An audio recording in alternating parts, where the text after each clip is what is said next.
Hello, નમસ્તે વાલા વિદ્યાર્થી મિત્રો. ધોરણ 9 વિષય સંસ્કૃત વિષયમાં આપણે આગળના તાસમાં પ્રકરણ નંબર 4 વલ્લભી વિદ્યાસ્થાનમ વિશે જોઈ ગયેલા. હું માનું છું ત્યાં સુધી તમારે પ્રકરણ નંબર 4નો ભાષાંતર એટલે કે અનુવાદ પણ તૈયાર થઈ ગયું હશે. જે કોઈ વિદ્યાર્થીને બાકી હોય તો તૈયાર કરી નાખજો. ત્યાર પછી આપણું ચેપ્ટર આવે છે નંબર 5 કે જે સુભાષિત વૈભવ. સુભાષિત વૈભવ, સુભાષિત એટલે સુભાષિતોની, વૈભવ એટલે કે સમૃદ્ધિ, સુભાષિતોની સમૃદ્ધિ. તો પુસ્તકમાં પાના નંબર 18 ઉપરથી આ પ્રકરણ આપણું ચાલુ થાય છે. તો પુસ્તક ખોલજો. પુસ્તકમાં પાના નંબર 18 એકમ છે આપણો સુભાષિત વૈભવ. તો સંસ્કૃત ભાષામાં સુભાષિતો કે મુક્તકોનું વિશિષ્ટ સ્થાન છે. આપણે ગુજરાતીમાં હાઈકુ આવે, મુક્તક આવે, ઉખાણા આવે, એવી રીતે સંસ્કૃત ભાષામાં સુભાષિતો કે આવા 2 કે 4 પંક્તિના મુક્તકો મોતી જેવા કિંમતી, સચોટ અને લાઘવપૂર્ણ હોય.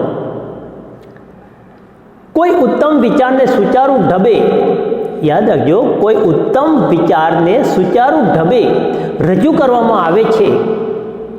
સુભાષિત એટલે સારી રીતે બોલાયેલું, સુભાષિત એટલે સારી રીતે બોલાયેલું સત્ય, શિવ, કલ્યાણકારી અને સુંદર વચન. સત્ય, શિવ એટલે કે કલ્યાણકારી અને સુંદર વચન એટલે સુભાષિત. સુભાષિતમાં પેઢી દર પેઢીના અનુભવ અમૃત ભરેલા હોય. કેવા હોય છે? અમૃત ભરેલા.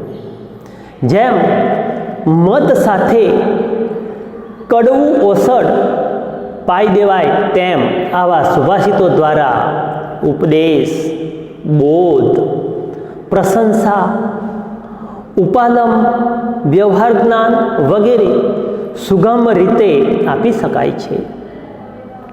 સુભાષિત ચમત્કૃતિ યુક્ત અને સ્વસ્થપૂર્ણ હોય છે.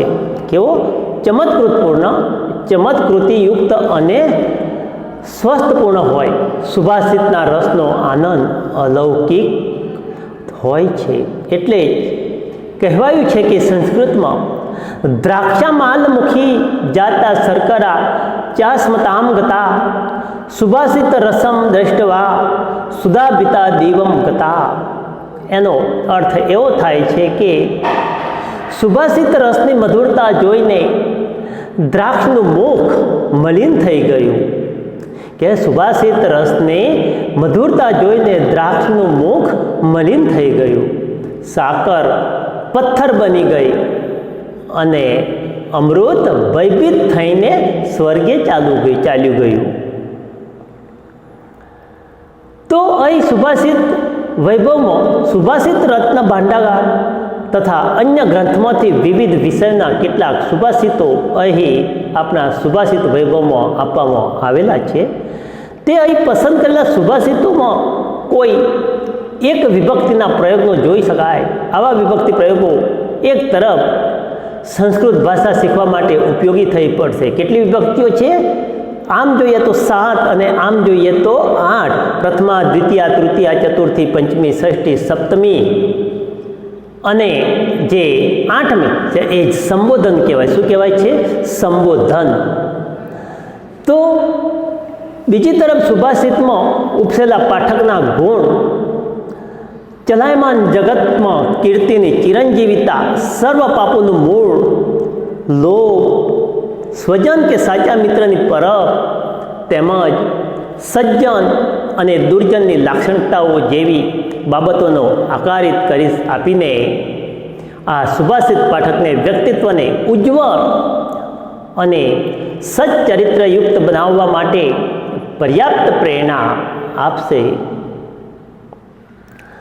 તો તમને બધાને પણ સુભાષિત એટલે શું એ તો યાદ રહી ગયું હશે કે સુભાષિત એટલે સારી રીતે બોલાયેલું સત્ય, શિવ એટલે કલ્યાણકારી, સારી રીતે કલ્યાણકારી સત્ય અને સુંદર વચન એટલે સુભાષિત. આપણને જેમ પિક્ચર જોવા બેઠા હોય ત્યારે નાના પાટેકરના ડાયલોગ યાદ રહી જાય, એવી રીતે અહીં આગળ પણ આવા સુભાષિતો પણ આપણને યાદ રહી જવા જોઈએ. એમાં કંઈ મહેનત કરવાની જરૂર હોતી નથી, ધ્યાનથી સાંભળવાનું હોય છે. તો વિદ્યાર્થી મિત્રો, પાના નંબર 18 ઉપર જુઓ કે અહીં આગળ એવા 8 શ્લોકો છે. કેટલા શ્લોકો એટલે કે સુભાષિતો છે. તો આપણે જોઈએ આતાશથી. તો પહેલો સુભાષિત છે, માધુર્યમ અક્ષર વ્યક્તિ પદછેદસ્તુ સુસ્વર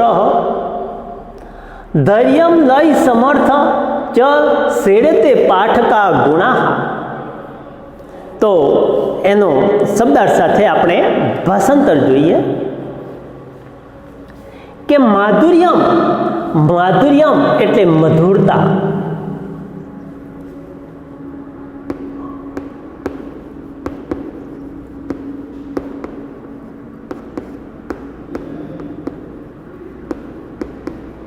માધુર્યમ એટલે મધુરતા. સંધિ છૂટી પડે. માધુર્યમ અક્ષર વ્યક્તિ એટલે અક્ષરની અભિવ્યક્તિ.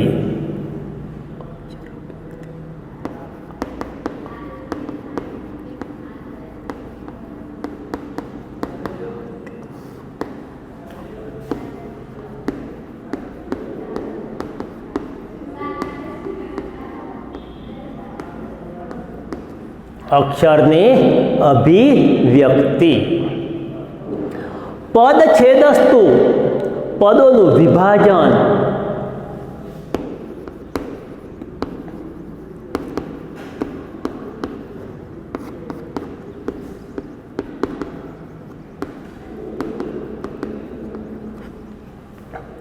અને સુસ્વર એટલે સારો સ્વર.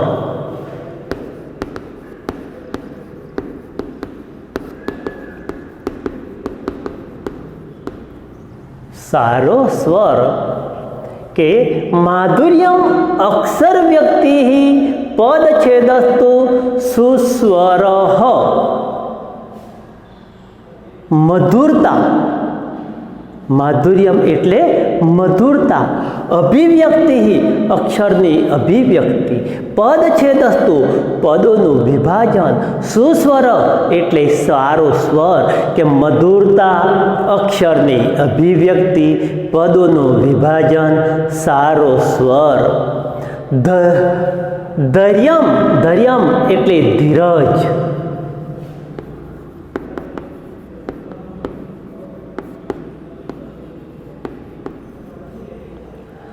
લય સમર્થ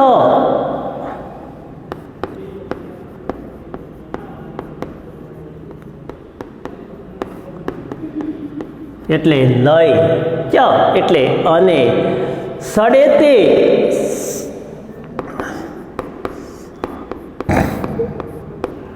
સંધિ છૂટી પડશે. સડેતે સટ વત્તા એ સટ વત્તા એતે. સટ વત્તા એતે. સટ એટલે છ, એતે એટલે આ છ. એતે એટલે આ સટ એટલે છે છ, આ છ. પાઠકા ગુણાહા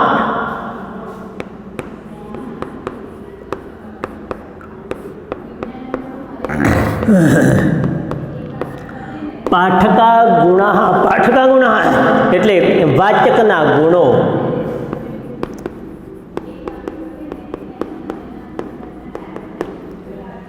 વાચકના ગુણો પણ કહેવાય અથવા તો પાઠ કરનારના ગુણો પણ કહી શકાય છે. તો જુઓ, माधुर्यम अक्षर व्यक्ति पद छेदस्तु सुस्वर मधुरता अक्षरनी अभिव्यक्ति पदोनो विभाजन सारो स्वर धैर्य लय समर्थम च सडेते पाठका गुणा धीरज अने लय आ छ वाचकना गुणो छे। कोना गुणो छे? वाचकना। कया छ गुणो वाचकना छे? तो याद रखो, मधुरता, अक्षरनी अभिव्यक्ति, पदोनुं विभाजन, सारो स्वर, धीरज अने लय। आ छ वाचकना गुणो छे। प्रश्न पूछाय, वाचकना 6 गुणो दर्शाવો अथवा तो जणाવો। तो मधुरता, अक्षरनी अभिव्यक्ति, पदोनुं विभाजन, सारो स्वर, धीरज अने लय। श्लोकनुं भाषांतर होय तो बी 2 मार्क्स मळी जाय, प्रश्न पूछायो होय तो 1 मार्क्स मळी जाय, एटले बहु सरळ छे। तो भाषांतर जोईए।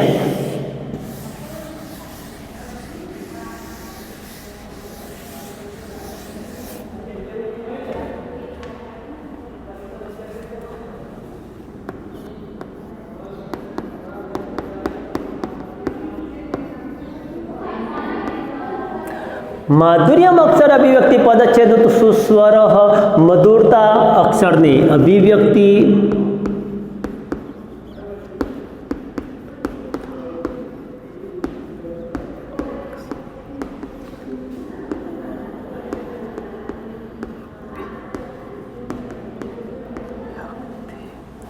पदों विभाजन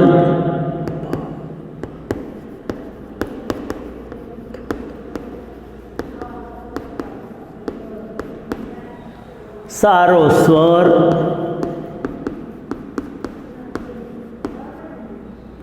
त्यार पछी धैर्यम लय समर्थम धीरज अने लय।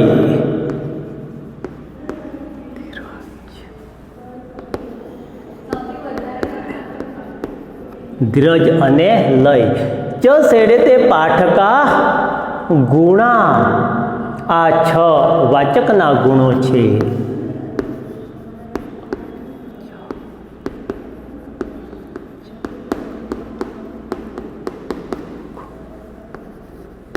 तो याद रही गयो सगळाने के मधुरता अक्षरनी अभिव्यक्ति, पदों विभाजन, सारो स्वर, धीरज अने लय। आ 6 कोना गुणो छे भाई? वाचकना गुणो। तो भाषांतर पण तैयार थई जवुं जोईए शब्दार्थ साथे। त्यार पछीनो श्लोक छे आपणे बीजा नंबरनो सुभाषित। चलम वित्तम चलम चित्तम चले जीवित यौवने चलाचलमीदम सर्वकीर्तिरेव ही जीवती। जो शब्दार्थ जोईए। चलम चित्तम वित्तम धन, वित्तम एटले धन अने चलम, चलम एटले चंचल अस्थिर।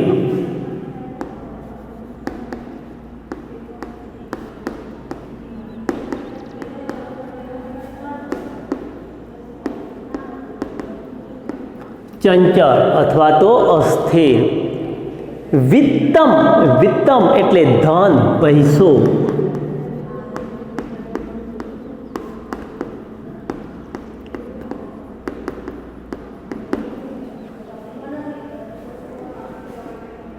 चित्तम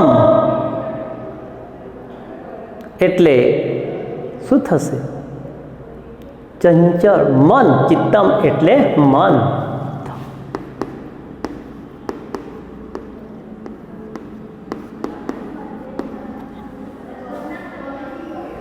जीवित यौवने, जीवित यौवने जीवन यानी यौवन।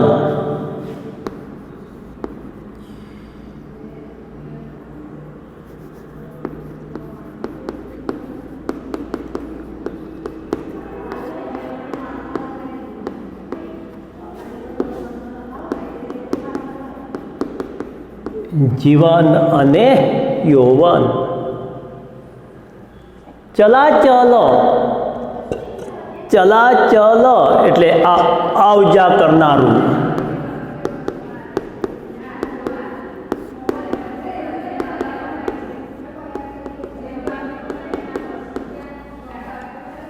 ઇદમ, ઇદમ એટલે આ. સર્વ એટલે બધું, આ બધું. કીર્તિરેવ, કીર્તિ, કીર્તિ એટલે કીર્તિ અથવા એવ એટલે એ જ. હિ જીવતી, જીવતી એટલે જીવે છે.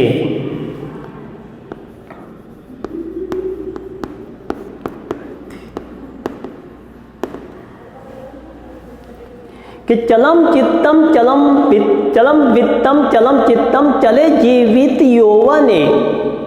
ધન ચંચળ છે, મન ચંચળ છે, જીવન અને જુવાની પણ ચંચળ છે. ચલાચલમિદમ સર્વકીર્તિરેવ હિ જીવતી, કે આ બધું આવજા કરનારું છે. જેની પાસે કીર્તિ છે તે જીવે છે. તો લખો ભાષાંતર.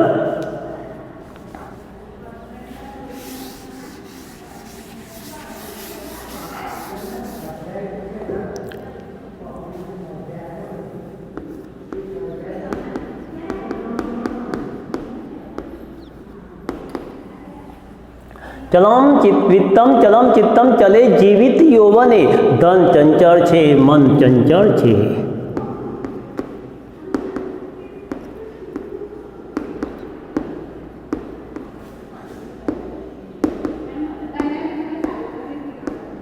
ધન ચંચળ છે, મન ચંચળ છે, જીવન અને જુવાની ચંચળ છે.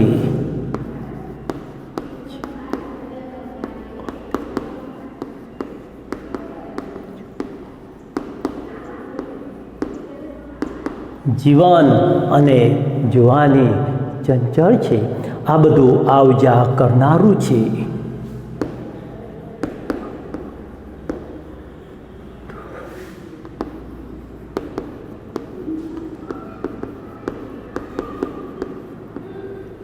કેવું છે? આ બધું આવજા કરનારું છે. જેની પાસે કીર્તિ છે તે જીવે છે.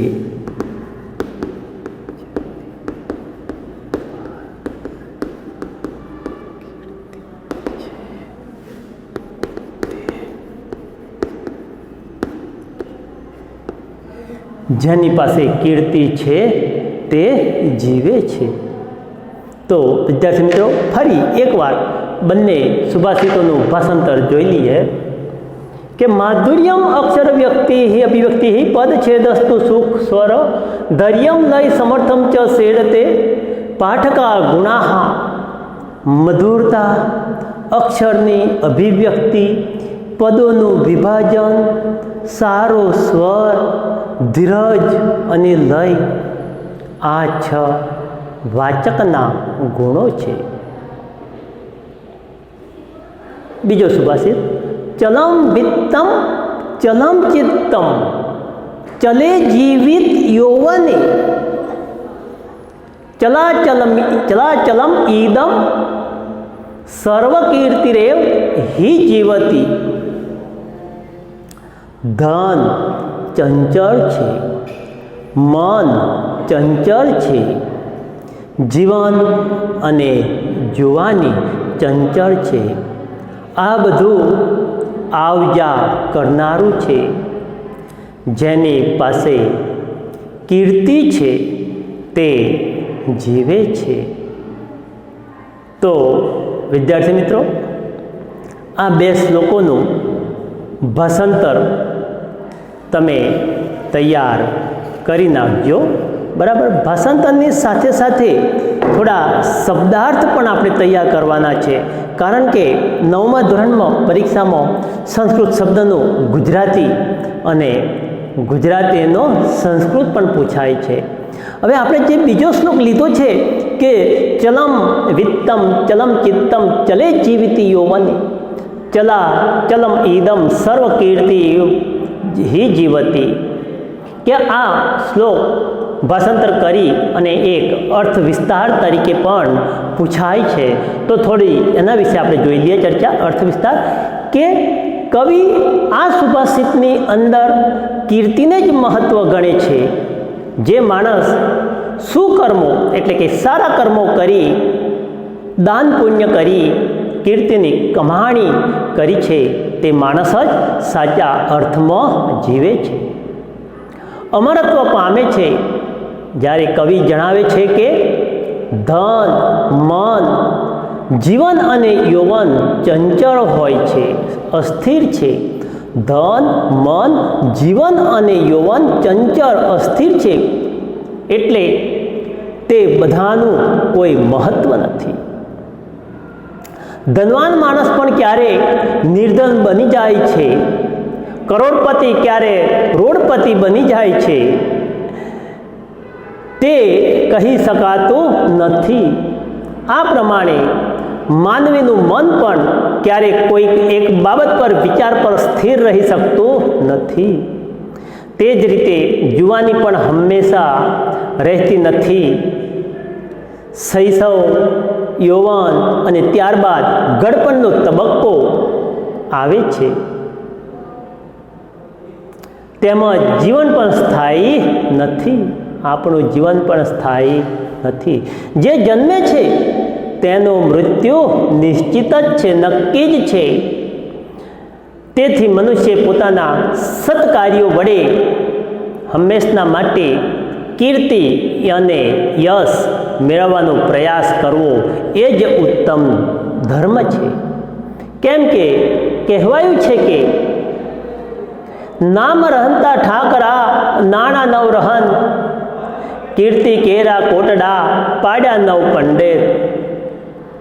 આ અર્થ વિસ્તાર પરથી આપણને જ્યારે બોધ મળે છે કે માણસે ધન, મન, જીવન અને યૌવન પર આધાર રાખીને જીવવું ન જોઈએ, પરંતુ કીર્તિ પ્રાપ્ત કરવા સત્કર્મો કરવા જોઈએ. તો વિદ્યાર્થી મિત્રો, આ સુભાષિત વૈભવમાંથી આ બીજો શ્લોક છે એ અર્થ વિસ્તાર તરીકે પણ પરીક્ષામાં 3 માર્કનો પૂછાઈ શકે છે. તો એ પણ ભાષાંતર સાથે અર્થ વિસ્તાર લખવો અને વાંચીને તૈયાર કરવો જરૂરી છે. તો આવતા તાસમાં હવે પછીના સુભાષિત જોઈશું. આ 2 સુભાષિતનો ભાષાંતર શબ્દાર્થ પણ તૈયાર કરી નાખજો. Okay, thank you.